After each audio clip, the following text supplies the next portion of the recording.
Assalamu алейкум, ардактуу теле көрүүчүлөр, кутмандуу куш убак кечиңиздер менен.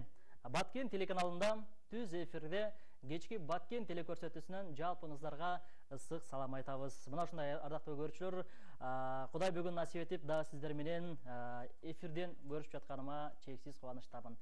Бардык биздин көрүүчүлөрдү экранга жакын олтуруңуздар деп чакырып кетели. Буюрса жарым саат сиздердин убактыңыздарды алам. Жарым саат тагыр айтканда биз менен бирге болсоңуздар, кызыктын баары алдыда.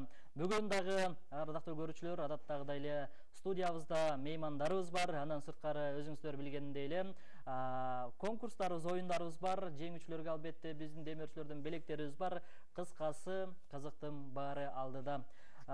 Конокто ким деп турган болсоңуздар, өзүңүздөр билгендей эле эртең 7 ноябрь басма сөз кызматкерлеринин күнү. Тагыр айтканда, теле жана радио жаатында иштеген журналисттердин, кабарчылардын кесиптик майрамы экен. Учурдан пайдаланып, жалпы кесиптештерди чын жүрөктөн ушул майрамдар менен куттуктап, бүгүн бизде конокто ушул эле биздин тармакта иштеген Баткен медиа борборунун кызматкерлери, тагыр айтканда кесиптештерим, алып баруучу Мингүл Кочорова жана ошондой эле Бекжан Мажитов биздин студиябызда конокто. Куш келдиңер, кесиптештер. Куш келдик. Рахмат чоң.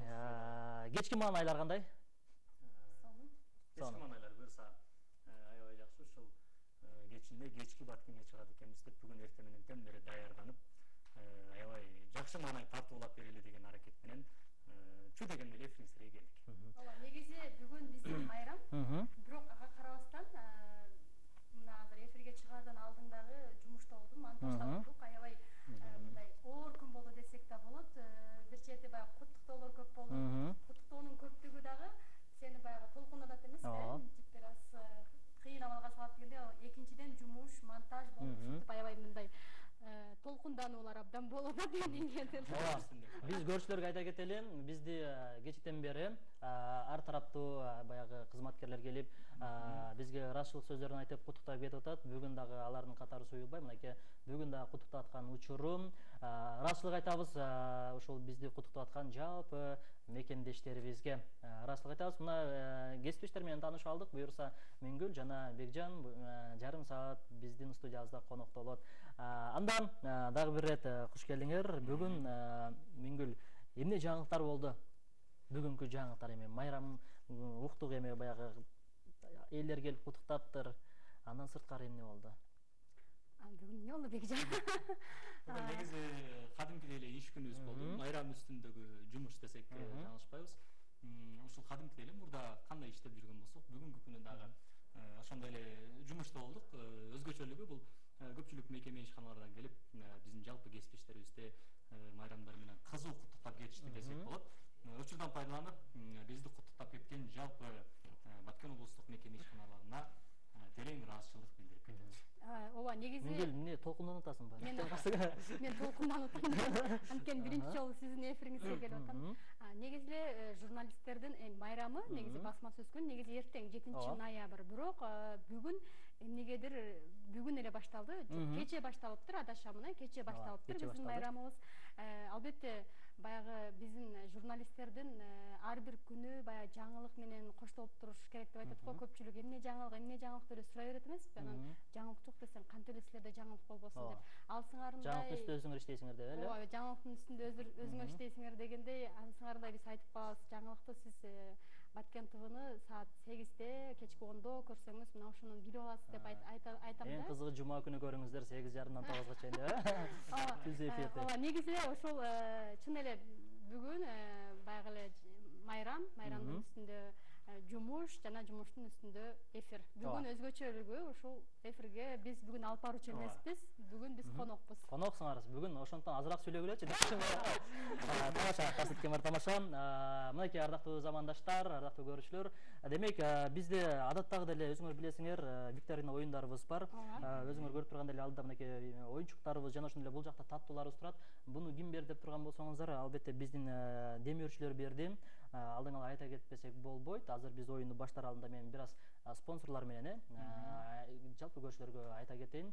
Биздин башкы демөөрчүлөр Эркетай дүкөнү. Бул жакта сиз жаңы төрөлгөн ымыркайдан баштап 16 жашка чейинки улан кыздарга оюнчуктардын баардык түрлөрүн, акыл эсти өстүрүүчү оюнчуктар жана ошондой эле кийим-кечелердин баардык түрлөрүн уул болобу, кыз болобу тандап таап алсаңыз болот. Дареги Баткен шаары Курманжан дүкөнүнүн арткы жагында жайгашкан. Жана ошондой эле андан кийинки биздин дагы бир демөөрчүбүз бул Кыргызстан соода борбор десек болот дүкөнү. Бул жакта сиз чекинен жана дүң баада үй тиричине керектүү баардык таттууларды, шириндиктерди ошол жерден таап алсаңыз болот. Ориентир Асылбек дүкөнүнүн биринчи баягы кабатында десек болот, подвалында десек болот. Андан кийинки дагы бир демөөрчүбүз биздин ушул Баткен шаарында жайгашкан Пардалар дүкөнүнө дагы чоң ыраазычылык айтабыз. Бул жактан сиз пардалардын түрүн өзүңүз каалагандай үйгө же болбосо ишканага ылайыкташтырып тиктирип алсаңыз болот. Ушул инсандарга биз жалпы ыраазычылык айтабыз. Анда эмесе мен кесиптештер биринчи суроомду көрүүчүлөргө берип коеюн, андан кийин сиздердин дагы мындан сырткары кандай талантыңыздар бар азыр элдерге көрсөтөбүз. Анда ардактуу көрүүчүлөр, мен алгачкы эле суроомду берип коеюн, оюндун шарты дагы түшүндүрөйүн. Мен сиздерге биринчи суроону узатам. Кимде ким туура тапкан болсо дароо байланышка чыгыңыздар. Экрандын астында биздин номерлерибиз жазылып турат. Дал ушул номерлерге байланышка чыккан угарманга, көрүүчүгө биринчи суроону беребиз. Туура тапсаңыз арты менен экинчи суроону беребиз. Эгерде эки суроого туура жооп берсеңиз чоң белекти берем. Ал эми бирөөнү таап калсаңыз анда таттуу берем. Суроо төмөнкүчө, кулак салыңыз, жакыныраак олтуруңуздар. Өзүңүздөр жакшы билесиздер, Баткен жергесинен чыккан Баткен таңы гезити бар, Дал ушул Баткен таңы гезити алгачкы жолу кайсыл жылы жарык көргөн? Баткен таңы гезити экрандын астында турат. Алгачкы жолу кайсыл жылы жарык көргөн? Мүмкүн болсо жылын айтып, анан күнүн да айтып койсоңуздар, сонун болмок эле. Майрамыңыздар менен ийгилик коштолсун деп чоң рахмат. Мүнгүл кесиптик майрамы менен деген билдирүүлөр келип атат. Ыраазычылык билдиребиз. Кийинки да смс билдирүү майрамыңар менен деген билдирүүлөр бар экен. Андан майрам викторина оюнга биз да катышсак болобу? Викторинага силерге каршы жагып атат. Ооба. Силерге эми баягы өзүнүкүлөргө берип койду деген сөз болбосун, ошондо мен жалпы көрүүчүлөргө берейин. Андан чуу дегенде эле Бекжандын бир талантын ушул жерден жалпы көрүүчүлөргө көрсөтөлү, андан кийин мен чалуулар каалайын. Бекжанды жакшы билебиз, баягы алып баруучулуктан сырткары ырдайт, бийлейт, дагы эмне кылат азыр көрсөтөт эми. Албетте, көпчүлүк эфирлерге чыгып ырдап калган учурда телекөрүүчүлөр эфирден соң бир аз капа болуп калышат. Эмне үчүн бир эле ырдап же болбосо экилер менен чектелип калдым. Бүгүн ошондой көйгөйлөр болбош үчүн мен попури жаатында бир эки үч ырда чогуу ырдап берейин. Эгерде жакса телевизордун артында болсо да кол чалып койсоңуздар, буюрса бул жака дагы угулат деп. Биз экинчи, үчүнчү музыканы алып турайлы. Сен мүнгүл анда экинчи голосду алып тура. Деп. Ошентпейинби? Баракелде.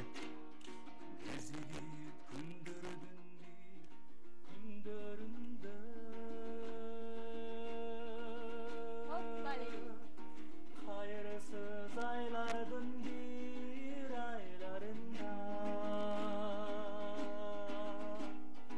кайдадыр алып кеттиң жаштыгымды, жер чийген чачтарыңа байладың да. Баракелде. Кайдадыр алып кеттиң жаштыгымды, жер чийген чачтарыңа байладың да. Баракелде. Кыштын узун түндөрүндө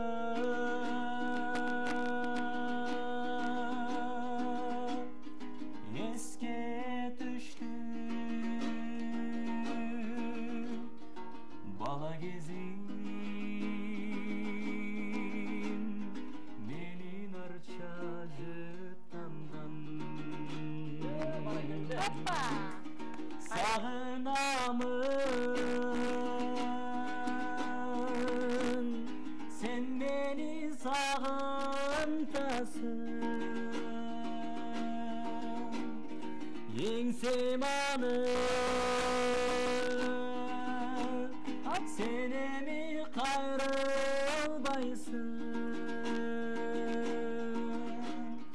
Кош бол эми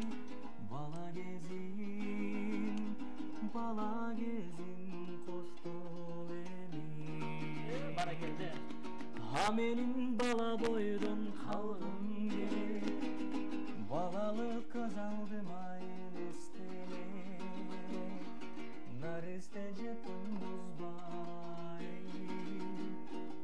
менин бала бойдон калгым келет, менин бала бойдон, менин бала бойдон калгым келет. Рахмат. Ушундай. Сен бала бойдон эмесиң. Мен Расул ака, мен сизге айтканмын, мени чакырбаңыз, менде талант жок, мен азыр Бекжан ырдагандан кийин телекөрүүчүлөрдүн алдында өзүмдү мындай бир аз ыңгайсыз сезип атам да. Азыр бир аз отурсаң дагы сенин таланттарың да чыгат, буюрса мындай болобуз. Мына ушундай ардактуу көрүүчүлөр, Бекжан рахмат, энеңе береке. Талантың ташкындай берсин.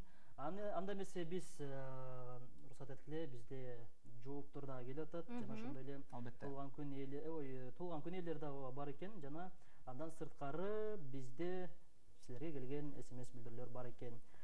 Келиңиздер. Анда бизде 1995 деген жооптор келиптир, 97 деген, бирок туура эмес ардактуу көрүүчүлөр. Мүмкүн болсо байланышка чыгып айтыңыздар туура жоопту. Келиңиздер, Миңгүл, ушул теле тармагында иштегениңе канча жыл болуп атат? Өзү кесибиң боюнча кимсиң? Кесибим боюнча журналистмин. Борбор шаарындагы Улуттук университетинин журналистика факультетин аяктаганмын. 2016 жылы аяктап, ошол жылдан бери иштеп жатам. Ошондо быйыл 4-жыл болуп атат, Бекжан билбейт. Математиканы жакшы билет эмеспи, ошого карап атпайм. 4 жылдан бери ушул журналистика тармагында, ушул Баткен ТВда иштеп жатамын. Демек 4 жыл болду келгенине. Ооба. Бериңиз сурооңузду. Мени карабай. Канча жыл болду? Теле тармагында иштеп келатканыбызга буюрса. Мен негизи эле бул тармакка кызыгып калганын айтып берейин. Мен теле тармагына келгичекти жөнөкөй эле той тартып иштечүмүн. Тойлордо кызмат кылып, ошол жактарда жакшылыктарда элдердин жакшылыктарын чогултуп көргөнгө аракет жасап жүрчүмүн. Анан менин бир тууган агам бар, бул тармакта көптөн бери эмгектенип жүргөн. Азыркы учурда Ала Тоо 24 каналындагы иштеп жүрөт азыркы учурда. Ошол агам бул тармакка мени жетелеп келип, Баткен телеканалына тапшырып берген десем болот. Ушул жерде эмгектенип, ушул жерде иштеп көр деп. Ошондон бери иштеп келе жатам. Быйыл буюрса 1,5 жылдан көбүрөөк болуп калды. Иштеп баштаганбыз. Кесиби боюнча журналист болбосуң да, көп сүйлөйт экенсиң. Кесиби боюнча тилекке каршы журналист. Майраңар кут болсун журналисттер, коңуңуздун күзгүсү силерсиңер, кызматыңарга таазим эте беребиз дейт. Баарыбызга жаркын маанай бересиңер. Майраңар менен Бекжан талантың ташкындай берсин, ишиңе ийгилик дейт. Чоң рахмат, азыр бизде көрүүчүбүз бар экен. Алло, саламатсызбы? Алло, кандайсыз? Жакшы, өзүңүз кандайсыз?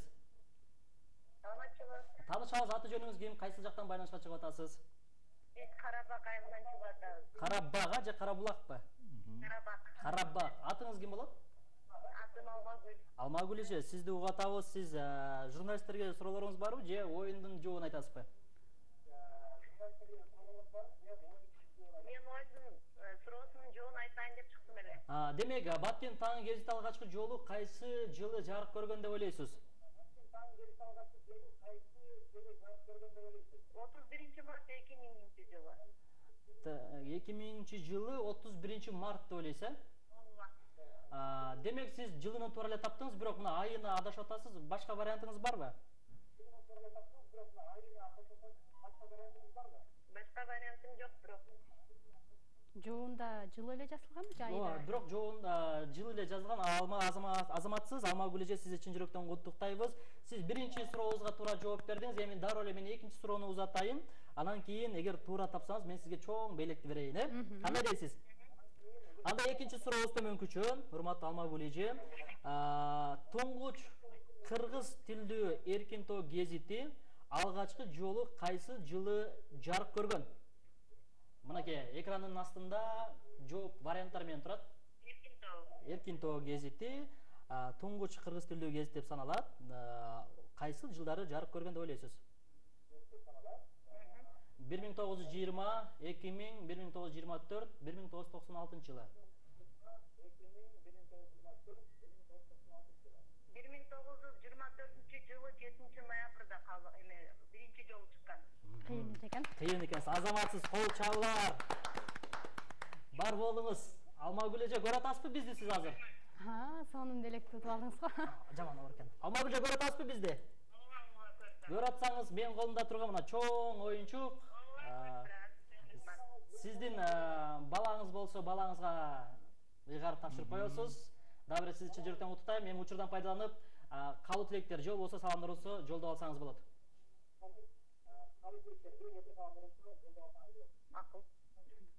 Ошол машинаны мен кичине балама белек кылайын деп ниет кылып койдум эле.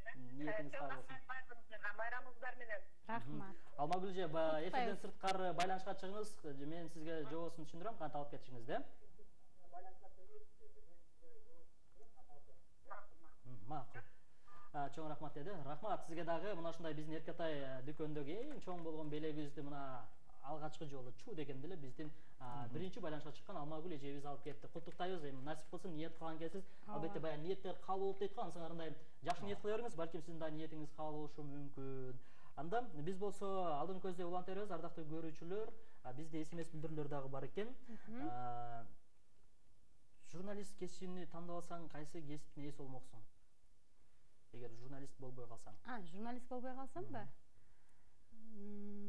Дарыгер болсом керек деп ойлоп жатам. Анткени ушул менин дарыгер болушумду баары каалаган туугандар, ата-энемдер, чоң эне чоң аталарым баары эле ушул дарыгер болууну, менин дарыгер болушумду каалаганда, анан дарыгер бол деп да суранышкан. Бирок баягы журналистика тармагына кызыгып ушул тармакты тандап алганмын. Анан себеби азыр эми ойлоп калам да, кээдечи дарыгер журналист болбогондо мен дарыгер болмокмун деп. Себеби сен кесип тандашыңа ата-энеңдин, туугандарыңдын дагы мындай бир салымы чоң да. Эгер мен балким башка кесипти тандайм дегенде алардын оюн угуп дарыгер болмокмун. Жалпы маалымат кызматкерлерин кесиптик майрамы менен куттуктайм. Сиздерге ишиңиздерге ийгилик каалаймын. Бекжан Миңгүл ишиңерге ийгилик дейт. Чоң рахмат. Азыр буюрса Бекжан да даярданып тур, бир жагымдуу чыгарма сенден күтөлү, өзүң айткандай эле көрүүчүлөрүбүз ырдаткыла деген да билдирүүлөрдү жиберип жатат. Анда эмесе кийинки СМС билдирүү салам дейт, бүгүнкү туулган күн ээси куттуктап коелу дейт. Биз айта кетели, ардактуу көрүүчүлөр, бүгүн мынакей биздин эфирибиздин ушул өтүшүнө өзүнүн себепкер чоң салымын кошуп жаткан биздин режиссерубуз, менин досум, мынакей бул кесиптешим Миңгүл айтып калды, жумуш болуп, мынакей майрам кандай өткөнүн да билбей атабыз. Керек болсо кесиптешим жубайынын туулган күнү кантип өтүп атканын билбей атат экен. Ансыңарындай капа болбой туруңуз жеңеке. Мүмкүн болсо биз азыр бир аздан кийин телефон номерин таап туруп, түз эфирден бир куттуктап коелу. Албетте. Эгер көрүп жаткан болсо, биз сюрприз кылып туралы. Кийинки СМС билдирүүбүз дагы бар экен. Келген Хайдарова Алтынай эженин бүгүнкү 52 жаш кутман курагы менен чын жүрөктөн куттуктайбыз дейт. Ден соолуктуу болуңуз, апа оорубаңыз, армиядан балдарыңыз сизге СМС билдирүү жиберген экен. Ал эми кийинки СМС билдирүү Чек айылынын жалпы тургундарына салам дейт. Ош шаарынан сиздердин онлайн азыр бизди ошол Instagram баракчасынан онлайн көрүп жаткан уулуңуздар, алып баруучу жана ошондой эле Тамада уулуңуздар бар. Аты менин атыма окшош, Расул Рахманалиев уулуңар жалпы Чек айылынын тургундарына салам жолдоп жаткан учуру. Анда Бекжандан жагымдуу чыгарма жалпы мүмкүн болсо бул жакта турган гитараңыздар. Биз бул жактагы аппараттарды жөн койгон жокпуз. Булар иштейт баары эле. Ошондуктан Ямахада азыр Ямахада Миңгүл ойноп турсун. Анда Бекжандын эми буга чейин комузда ойногон болсо, эми гитарада. Азыркы учурда буга чейин деле Instagram тармагында аябай бир күндүн ичинде популярдуу болгон жакшы чыгарма бар. Бекжан Темирхан агабыздын Эзилип бүттүм чыгармасы бар. Ошону мүмкүн болсо жакшы деңгээлде аткарып берүүгө аракет жасайын. Экрандан көрүп отурган телекөрүүчүлөрүбүздүн жалпысын бийге чакыралы. Бийлеп турабыз. Баракелде. Бекжанда. Бийлей турган сахна коюп койсоңуз болот экен, э? Агарып аткан таң менен сен, жашоодон тапкан баг менен сен. Сени сүйөмүн, сени күтөмүн, эзилип бүттүм.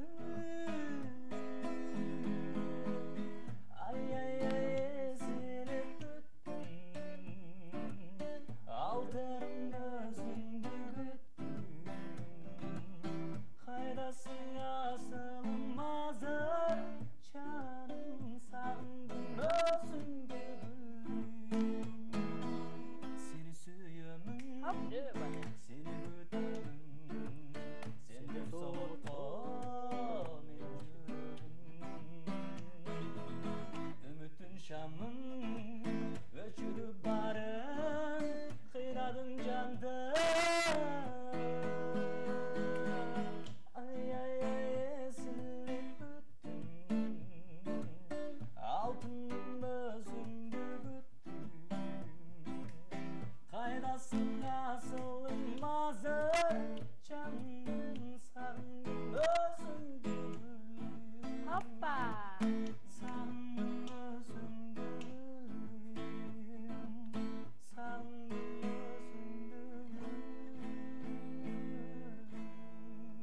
баракелде.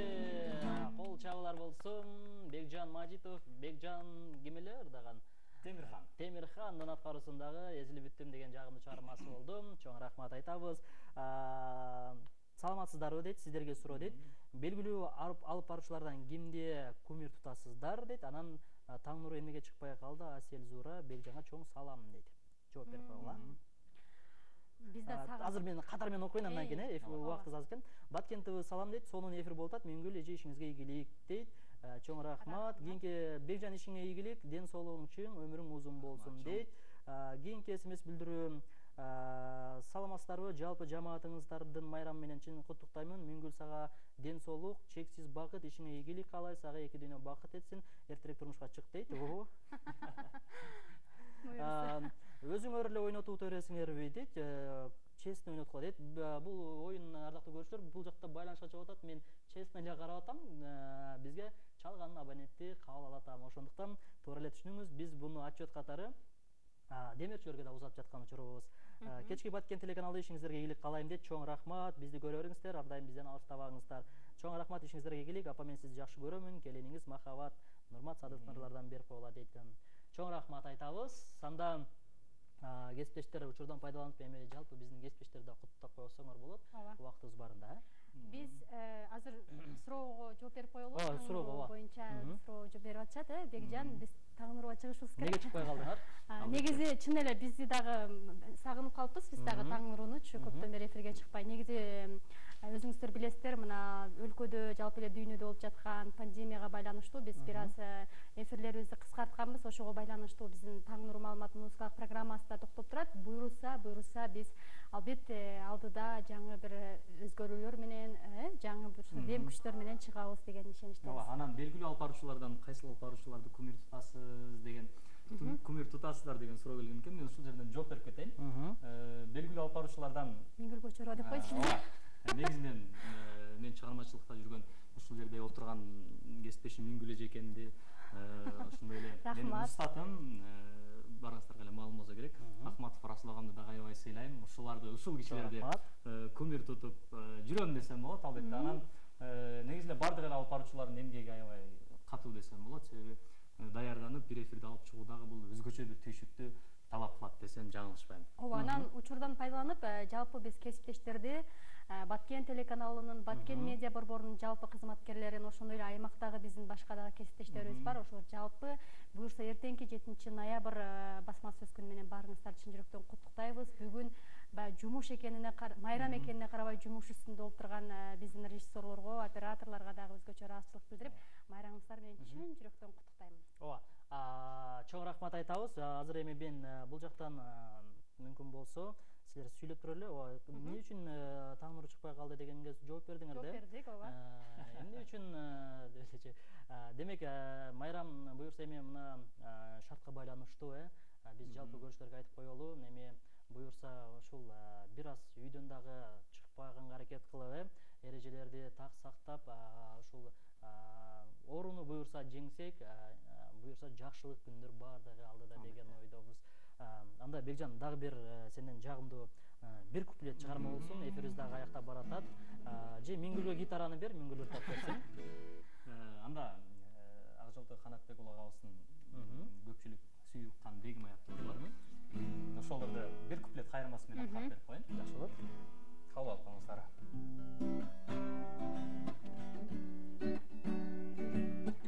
Аппа.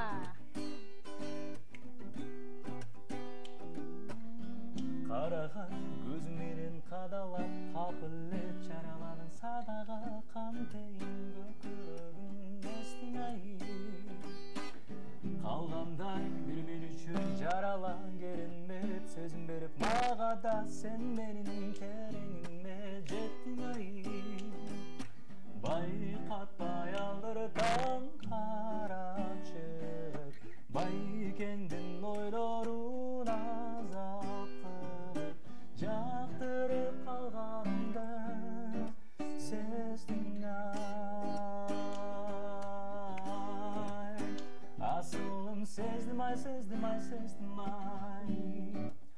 Жүрөгүм эздиң ай, эздиң ай, эздиң ай, эздиң ай. Ашыгым Бегим ай, бегим ай, бегим ай, бегим ай, бегим ай, бегим ай, бегим ай. Ай, баракелди, чоң рахмат. Бегим айларга арналды. ооба. Чоң рахмат, ыраазычылык айтабыз, урматтуу кесиптештер. Демек бизде саналуу гана мүнөттөр калды. Дагы бир учурдан пайдаланып, ардактуу замандаштар, кимде ким бизди азыр түз эфир аркылуу көрүп жаткан болсо, дагы бир кечки Баткен телекөрсөтүүсүнөн салам айтабыз. Жана ошондой эле буюрса, бизди дагы мынакей социалдык баракчалардан көрүп жаткан баардык көрүүчүлөргө да ыраазычылык айтабыз.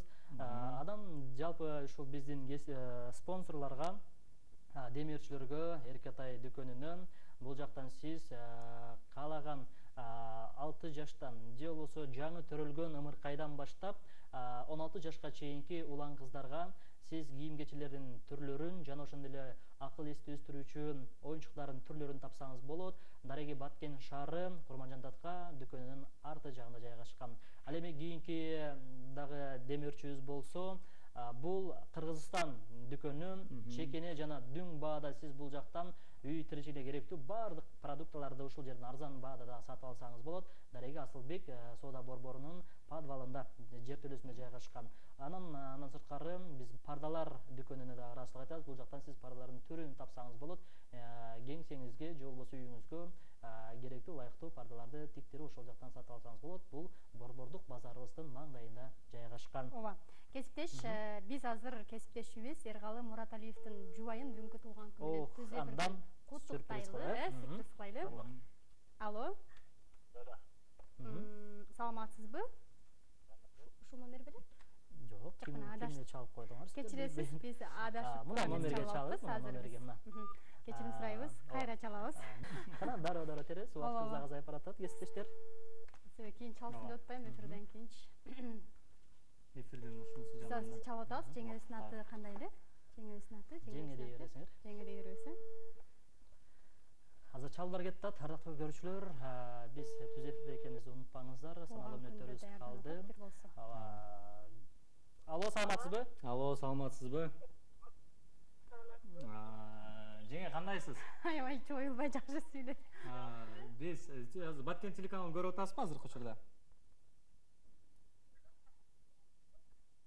Алло. Мен сүйлөшөм. Алло, саламатсызбы? Аяш, ден соолугуңуз жакшыбы? Биз Баткен телеканалынан аты жөнүм Расул Акматов, сизди бүгүнкү туулган күнүңүз менен чын жүрөктөн куттуктап кетүүгө уруксат этиңиз. Азыр биз түз эфирдебиз. Эми буюрса досум эфир бүткөндөн кийин анан барат, шашпай, Эргалдын күтпөй эле койгула. Буюрса өзүңүз бала чакалар менен өткөрө бериңиз. Анан мына менин колумдагы турган таттууну туулган күнүңүз менен куттуктап, биздин демирчилердин атынан берип коелу, кесиптештер. Куттуктайбыз албетте, жалпы жамааттын атынан. Негизи бул бизге болуш керек эле, бирок сизге берип атабыз.